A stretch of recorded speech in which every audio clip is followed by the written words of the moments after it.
دیگر درود میگوییم بیننده‌های عزیز شبکه سفینه، تماشابینان و دوستداران برنامه خونی تاجیکستان.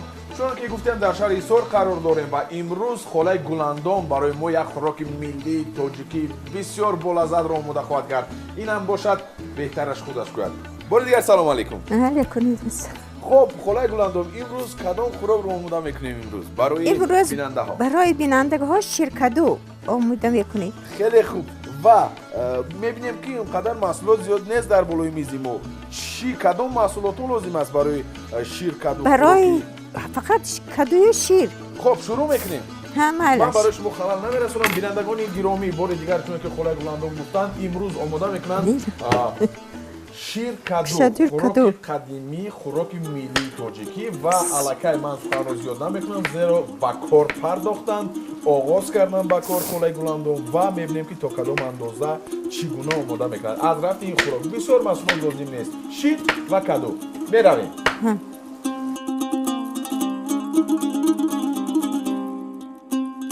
این خوراک قدیمه با او بوی کسم های هم خیلی میکرن و ما ها میخوردیم. هوایی ما ها یاد گرفتیم کسم با او بوی گیه.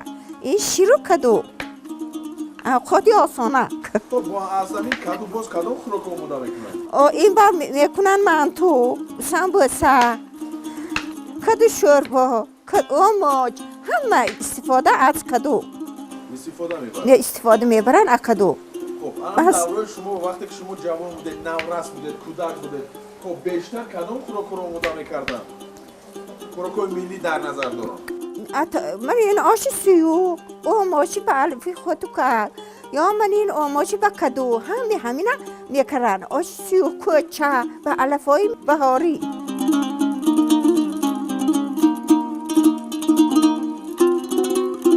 شیرکدو از جمله غذاهای قدیمی تاجیکی پرهیزی و لطیف و خوشخور می باشد.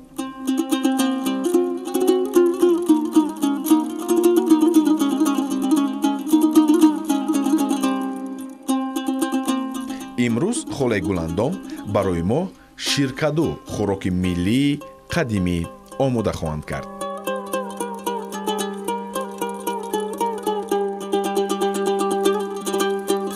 گفتنی هستن که همین جوانان یاد گیرن ریزه کن ساز هم خیلی نکردن خورن. اینا همه اینا دارو کدویوب هم خیلی یاد گیرن.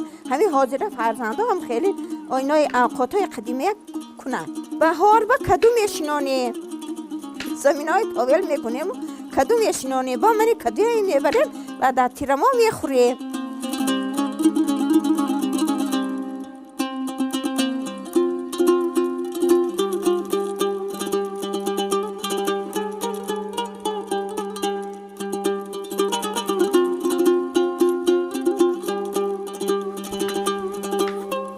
خب من میبینم در اینجا خاله گلندام که باخی رسوندید کارو، همین طور است؟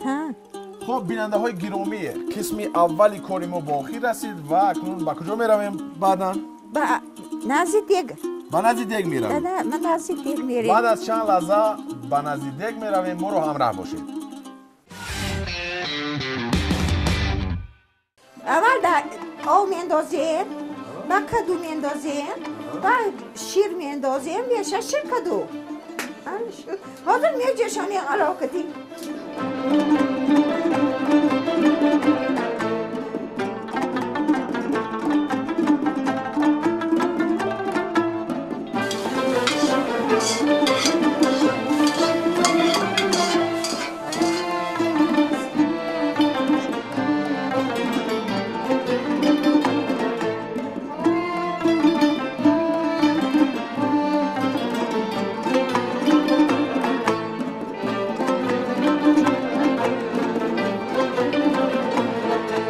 شیرکدو یا کدوباشیر طعامی است که قریب در سراسر کشور آن را میپزند و محصولات اساسی آن شیر و کدو می باشد. اصول پختن آن چنین است: اول کدو را تازه کرده موافق ذوق پاره می نمایند. آن را در آب تا پختن می جوشانند و سپس به آن قدر ضروری شیر اضافه می نمایند. بعدا آن را دوباره مدت 20-25 دقیقه می جوشانند. طبیعی است که طعم کدو شیرین است، اما بعضاً با آن شکر یا قند سفید نیز اضافه می نمایند.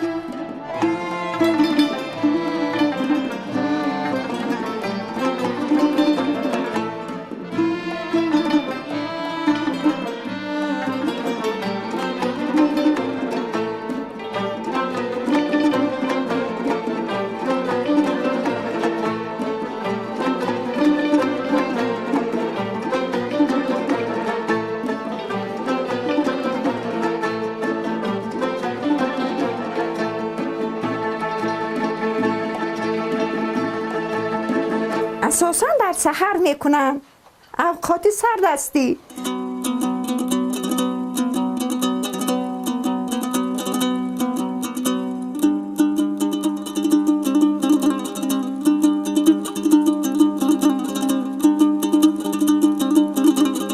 اکنون خوراک نوبتی ما نیز آماده شد. می رویم و می چشیم.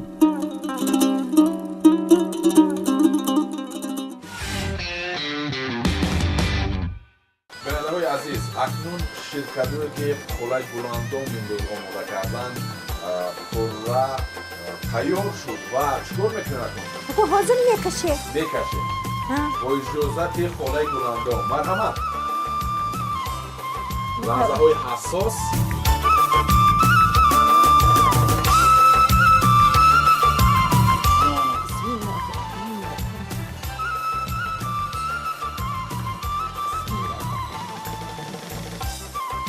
چقدر بوی خوش دارد. باور کنید بیننده های عزیز، شیرکدو. بله،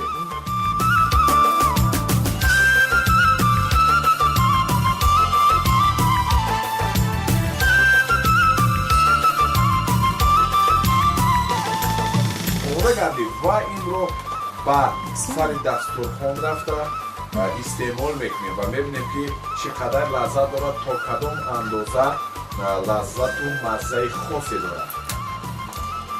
شیرکدو بعد از چند لحظه با میخوریم. مزه دارد خوردن یک بردن نان تاجیکی. واقعا هم لذت دارد ششتن سر دسترخوان خولای گلاندوم و استعمال کردن شیرکدویی که خولای بسیار مهربانی ما امروز برای ما آماده کردند. مرحمت. مرحمت. شروع کنید. شروع میکنیم اکنون امروز انمون شیرکدویی که خولای گلاندوم آماده کردند برای ما. بسیار بولذت. واقعا هم بیننده های عزیز، خولای گلاندوم طول چند دقیقه که زحمت کشیدند واقعا هم خوب از همین لذت خوراک برمیآید که بسیار یک کدبانوی خوب هستند و خوراک امروزه ما، خوراک ملی تاجیکی با نام شیرکدو در سطح خیلی عالی آماده گردید و خیلی بولذت است و من از شما سپاسگزار هستم خولای گلاندوم که یک خوراک خیلی بولذت رو آماده کردید و من فکر میکنم که اون نفرانی که طریق شبکه سفینه این برنامه ما رو تماشا دارند، برنامه خونی تاجیکستان رو، البته که آماده میکنن چنین خوراکای ملی رو در خانه اشون و من فکر میکنم که کفایه است و بیننده های عزیز اینجا باشد برنامه نوبتی خونی تاجیکستان از شهر ایسور از خانه خولای گلاندوم با آخر میرسد. تا دیدار نوبتی خود و نزدیکانتون رو احتیاط کنید و برای رشد هنرهای مردمی، خوراک‌های ملی بی‌طرف نباشید. تا دیدار نوبتی. خیر.